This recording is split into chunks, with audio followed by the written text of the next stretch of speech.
नामहरू आएको छ। म ट्याक्स कल गर्छु, तर यहाँ केही प्राविधिक अप्ठ्याराहरू परिरहेको हुनाले सबभन्दा पहिले डिस्ट्रिक्ट 325 एफ का सम्पूर्ण लाइन 25 एफ का सम्पूर्ण लाइन साथीहरू आफ्नो स्थानबाट उठिनु होला र सबैले हात पनि यसरी यस्तो गरिदिनुहोस्। सम्पूर्ण लाइन साथीहरू डिस्ट्रिक्ट 325 एफ का सम्पूर्ण लाइन साथीहरूले हात यस्तो गरिदिनुहोस्। नमस्कार। 325 एफ का साथीहरूलाई मात्रै म हात उठाउनको लागि अनुरोध गर्न चाहन्छु र we the lines of district 325 F MD 325 Lions Clubs International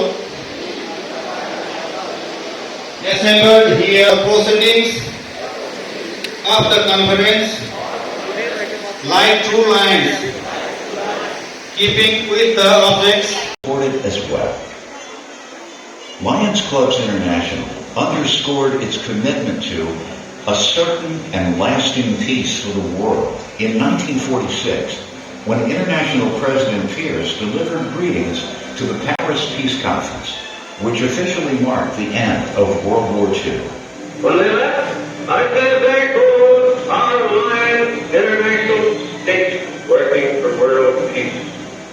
The first Secretary General of the United Nations, Trygve thanked Lions for their good wishes for the successful outcome for the whole work of the United Nations. In 1947, the United Nations granted Lions consultative status with the UN Economic and Social Council. In 1988, Lions created the International Peace Poster Contest. Mustafa Tawuji, who grew up in war-torn Beirut, Lebanon, was the first contest winner. Since 1988, millions of children to develop a more worldly view.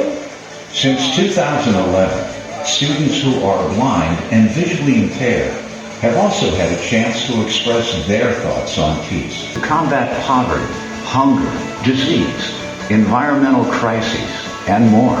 Years, decades, and centuries ahead, Lions will continue to गणतन्त्र नेपालका प्रथम सम्माननीय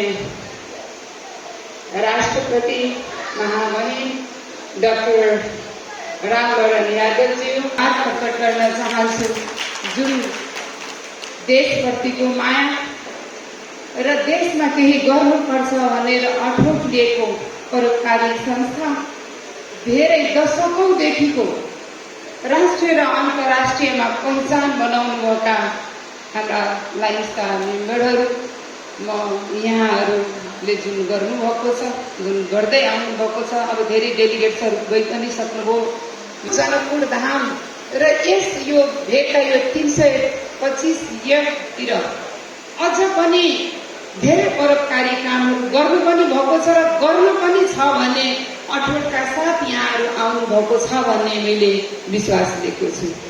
यहाँहरूले जुन हाम्रो जनकपुर धाममा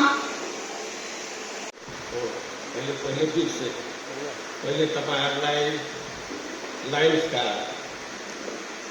first district कन्भेन्सनका 15वटा district छ त्यसमा फर्स्ट यहीबाट सुरु भएको छ कन्भेन्सन। त्यसमा तपाईहरुले आयोजकले मलाई बोलाएर तपाईहरुको बीचमा तपाईँहरुसँग भेटघाट सारा अन्नका भण्डार 25 सालसम्म तेस्रो संसारको तेस्रो एक्सपोर्टर हामी चावलको एक्सपोर्टर थियौं।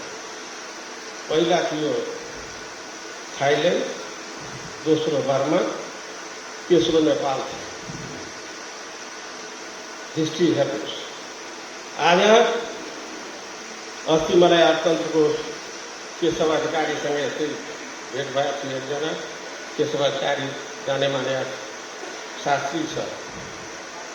उहाँले मलाई भन्दै हुन्थ्यो कि 3 खरबको यो चावल दाल र तेलहन दलहन र 3 खरब अरूको यो बर्नभिटादेखि लिएर हर्लिक्सदेखि लिएर चकलेटदेखि लिएर अरू तपाईँको कुराहरू 6-7 अरबको बाहिरबाट हामी ल्याएको छौँ। यो 1-2वटा मैले जोड्दै किन भनिरहेको छु, के कारणले किन भयो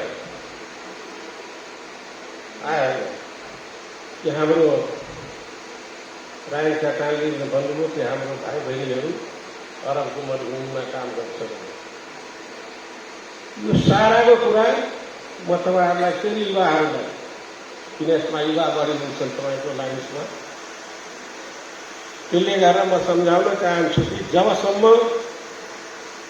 अहिले जुन हामीले मलाई पनि तपाईँहरूले बधाई दिनु बार बार गणतन्त्रका पहिला राष्ट्रपति राम्रो लाग्छ, सुन्दा राम्रो लाग्छ, तर संसारको लोकतान्त्रिक गणतान्त्रिक व्यवस्था सबभन्दा उच्चतम व्यवस्था लोकतान्त्रिक गणतान्त्रिक सभ्य संसारमा यो व्यवस्था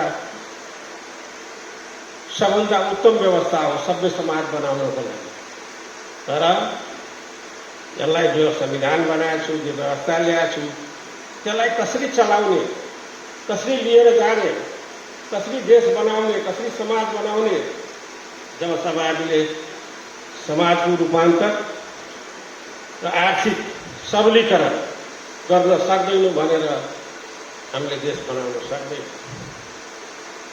लोकतन्त्रलाई स्थायी गर्न सक्दैन। त्यसले गर्दा निश्चय नै त्यसको आर्थिक र सामाजिक परिवर्तनमा